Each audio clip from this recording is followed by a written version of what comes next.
അർഷദീപ് സിംഗ് തുടരെ വൈഡുകൾ എറിയുമ്പോൾ അഭിഷേക് ശർമ്മ ക്യാച്ചുകൾ ഡ്രോപ്പ് ചെയ്യുമ്പോൾ ക്യാമറ കണ്ണുകൾ നേരെ ഇന്ത്യൻ ഡഗൌട്ടിലേക്ക് തിരിയും. ഗൗരവം വിടാത്ത മുഖഭാവവുമായി ഒരാൾ അവിടെ ഇരിപ്പുണ്ടാകും. മനസ്സിലെന്താണോ അത് മുഖത്ത് പ്രകടിപ്പിക്കുന്ന പ്രകൃതം. പറഞ്ഞു വരുന്നത് ഇന്ത്യൻ ടീം പരിശീലകൻ ഗൗതം ഗംഭീറിനെ കുറിച്ചാണ്. T20 മത്സരങ്ങളിൽ വ്യക്തിഗത നേട്ടങ്ങൾക്ക് വല്ല പ്രസക്തിയുമുണ്ടോ?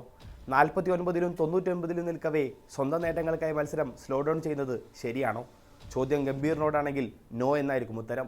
ടീമിന് അതീതരല്ല ഒരു വ്യക്തിയും. സ്കോർ 99-ൽ നിൽക്കുകയാണെങ്കിലും ബൗളറുടേത് മോശം പന്താണെങ്കിൽ സിംഗിൾ ശ്രമിക്കാതെ അടിച്ചു പറത്തണം. ഗംഭീർ യുഗം ഇന്ത്യൻ ക്രിക്കറ്റിനെ ശീലിപ്പിച്ച പാഠം ഇതാണ്. മറ്റൊരു ICC ട്രോഫി കൂടി ഇന്ത്യൻ ഷെൽഫിലെത്തുമ്പോൾ പരിശീലകന്റെ ഈ നയനിലപാടുകളുടെ പ്രസക്തി ഏറുകയാണ്. ഗംഭീർ സ്റ്റൈൽ ഓഫ് ക്രിക്കറ്റിലെ പ്രധാന പടയാളി ആരാണെന്ന് ചോദിച്ചാൽ നിലവിലത് സഞ്ജു സാംസൺ ആണെന്ന് പറയാനാകും. ഇന്നലെ സൂര്യകുമാർ യാദവിനൊപ്പം നടത്തിയ സംയുക്ത പ്രസ് മീറ്റിൽ ഗംഭീർ തന്റെ പ്രത്യയശാസ്ത്രം വെളിപ്പെടുത്താനായി പലപ്പോഴും ഉദാഹരണമാക്കിയത് സഞ്ജുവിന്റെ ഇന്നിംഗ്സ് ആയിരുന്നു.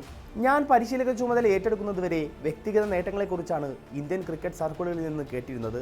എന്നാൽ മൈൽ സ്റ്റോണുകളല്ല, ട്രോഫികളാണ് പ്രധാനമെന്നാണ് അന്നും ഇന്നും എൻ്റെ വിശ്വാസം. T20 ലോകകപ്പിലെ കഴിഞ്ഞ 3 മത്സരങ്ങൾ പരിശോധിച്ചാൽ നിങ്ങൾക്കത് കാണാനാകും. സഞ്ജുവിൻ്റെ സ്കോർ നോക്കൂ.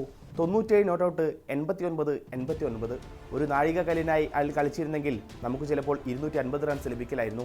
താരങ്ങൾ ടീമിന് വേണ്ടി ഒറ്റക്കെട്ടായി കളിക്കുമ്പോൾ ട്രോഫികൾ ഒപ്പം വന്നു ചേരും. ഗംഭീറിൻ്റെ വാക്കുകൾ ഇങ്ങനെയായിരുന്നു.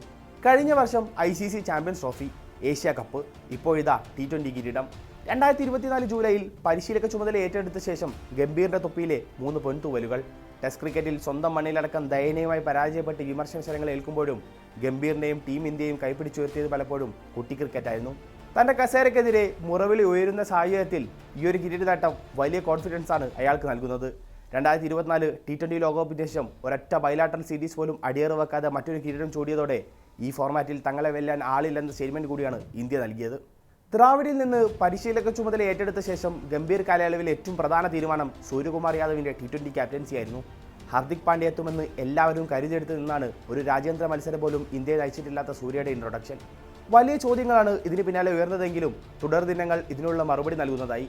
രോഹിത്തിൻ്റെ ശൂന്യത സൂര്യകുമാറിലൂടെ പതിയെ ഇന്ത്യ മറികടക്കുന്നതാണ് നാം കണ്ടത്. ഓരോ പരമ്പരയ്ക്ക് ശേഷവും കരുത്താർജിച്ച സൂര്യ ബാറ്റിങ്ങിൽ പരാജയമായപ്പോഴും ക്യാപ്റ്റൻസിയിൽ മികവ് പുലർത്തിക്കൊണ്ടേയിരുന്നു. സൂര്യക്കൊപ്പമുള്ള മികച്ച കോംബോയും ഇന്ത്യൻ ക്രിക്കറ്റിന്റെ വിജയ സമവാക്യത്തിൽ പേര് പതിപ്പിച്ചു. തന്റെ ചിന്താഗതിയുമായി ചേർന്നു പോകുന്ന താരമാണെന്ന് സൂര്യകുമാറിനെ കുറിച്ച് ഗംഭീർ പലകുറി സൂചിപ്പിക്കുകയും ചെയ്തു. ദേശീയ ടീമിലേക്കുള്ള മാനദണ്ഡമാണ് ആഭ്യന്തര ക്രിക്കറ്റ്.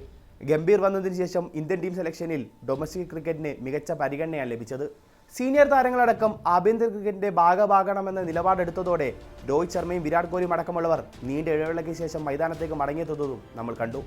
ഇന്ത്യയുടെ ഏകദിന ടെസ്റ്റ് നായകനായ ശുഭ്മാൻ ഗില്ലിനെ T20 ലോകകപ്പ് സ്ക്വാഡിലേക്ക് പരിഗണിക്കാതിരുന്നതും ഞെട്ടിക്കുന്ന ഡിസൈനുകളിൽ ഒന്നായി. ഫോമില്ലാത്ത ഗില്ലിനെ മാറ്റിയപ്പോൾ പകരം സെയ്ദ് മുസ്താഖ് അലി ട്രോഫിയിലടക്കം മിന്നും ഫോമിൽ ബാറ്റ് വീശിയ ഇഷാൻ കിഷനെയാണ് മടക്കിക്കൊണ്ടുവന്നത്. ലോകകപ്പ് പോലൊരു വലിയ വേദിക്ക് മുമ്പായി നടത്തിയ ഈ ചേഞ്ച് ഹൈ റിസ്ക്കായാണ് വിലയിരുത്തിയത്. എന്നാൽ ഓപ്പണിംഗിലടക്കം വരുത്തിയ ഡിസിഷൻ ചേഞ്ച് ഇന്ത്യൻ വിജയത്തിൽ പ്രധാന പങ്ക് വഹിക്കുന്നതാണ് ലോകകപ്പിൽ കണ്ടത്. സഞ്ജു സാംസണിന് മറ്റേതൊരു പരിശീലകനേക്കാളും പ്രാധാന്യം ലഭിച്ചത് ഗംഭീർ യുഗത്തിലായിരുന്നു. T20 ഓപ്പണിംഗ് സ്ഥാനത്തേക്ക് പരിഗണിച്ചതു മുതൽ ലോകകപ്പ് വരെയുള്ള കരിയറിൽ ഇത് തെളിഞ്ഞു കാണാനാകും.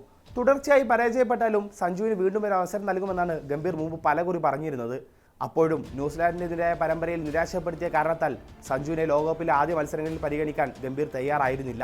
ഓഫ് സ്പിന്നർമാരുടെ കെണിയിൽ ഇടങ്കയ്യൻ ബാറ്റർമാർ തുടരെ വീഴുമ്പോഴും പ്ലാൻ മാറ്റാൻ ഇന്ത്യൻ കോച്ചോ ക്യാപ്റ്റനോ തയ്യാറായിരുന്നില്ല. ഒടുവിൽ ദക്ഷിണാഫ്രിക്കയ്ക്കെതിരായ തിരിച്ചടിയാണ് ഇന്ത്യൻ ടീമിലെ പൊളിച്ചെഴുത്തിന് കാരണമാക്കിയതെന്ന കാര്യം യാഥാർത്ഥ്യമായി നമുക്ക് മുന്നിലുണ്ട്. അതിനാൽ ലോകകപ്പിലെ സഞ്ജുവിൻ്റെ പ്രകടനത്തിൽ പൂർണ്ണ ക്രെഡിറ്റ് ഗംഭീറിന് അവകാശപ്പെടാനാവില്ല. എന്നാൽ നമീബിയക്കും സിംബാബ്വേക്കുമെതിരെ ക്യാമിയോ റോൾ ഇന്നിംഗ്സ് കളിച്ച് പുറത്തായപ്പോൾ ഡഗൌട്ടിൽ താരത്തിന് കൈയടിച്ച ഗംഭീറിൻ്റെ ദൃശ്യങ്ങളും ആരാധകർക്ക് മുന്നിലുണ്ട്. വിജയകരമായ T20 ലോകകപ്പ് ദൗത്യത്തിന് ശേഷം ഗൗതം ഗംഭീറിനെ കാത്തിരിക്കുന്നത് അടുത്ത വർഷം നടക്കുന്ന ഏകദിന ലോകകപ്പ് എന്ന വലിയ കടമ്പയാണ്. ICC ചാമ്പ്യൻ ട്രോഫിക്ക് ശേഷം സമീപകാലത്തായി 3 ഏകദിന പരമ്പരയാണ് ഇന്ത്യ കളിച്ചത്. ദക്ഷിണാഫ്രിക്കയ്ക്കെതിരെ വിജയിച്ചപ്പോൾ ഓസീസിനെതിരെയും ന്യൂസിലാൻഡിനെതിരെയും പരാജയമായിരുന്നു ഫലം. കരിയറിലെ സായനത്തിൽ തുടരുന്ന കോഹ്ലിയും രോഹിത്തും തന്നെയാണ് ഇപ്പോഴും ഇന്ത്യൻ ബാറ്റിംഗിൽ രക്ഷാദൗത്യം ഏറ്റെടുക്കുന്നത്. ഇതിനിടെ സീനിയർ താരങ്ങളുമായി ഗംഭീറിനുള്ള അഭിപ്രായ ഭിന്നതയും വാർത്താ തലക്കെട്ടുകളിൽ ഇടം പിടിച്ചിരുന്നു. യുവതാരങ്ങളെ വെച്ച് ലോകകപ്പിന് പോകണമെന്നാണ് ഗംഭീറിന്റെ താല്പര്യമെങ്കിലും നിലവിൽ രോഹിത്തിന്റെയും കോഹ്ലിയുടെയും ഫോം മുൻനിർത്തി അവരെ മാറ്റി നിർത്താൻ ടീം മാനേജ്മെന്റിനാവില്ല. ഏകദിന ലോകകപ്പ് വരാനിരിക്കെ സീനിയർ താരങ്ങളും ഗംഭീറുമായുള്ള അഭിപ്രായ ഭിന്നത പരിഹരിക്കുന്നതും വലിയ ദൗത്യമായി BCCIക്ക് മുന്നിലുണ്ട്.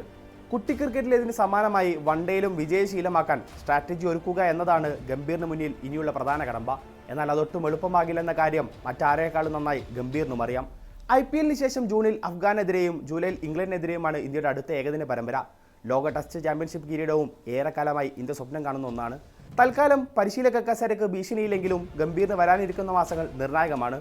T20 ചുവട് പിടിച്ച് ഗംഭീർ പ്ലാൻ ലോങ് ഫോർമാറ്റിലും വർക്കാകുമോ? കാത്തിരുന്നു കാണാം.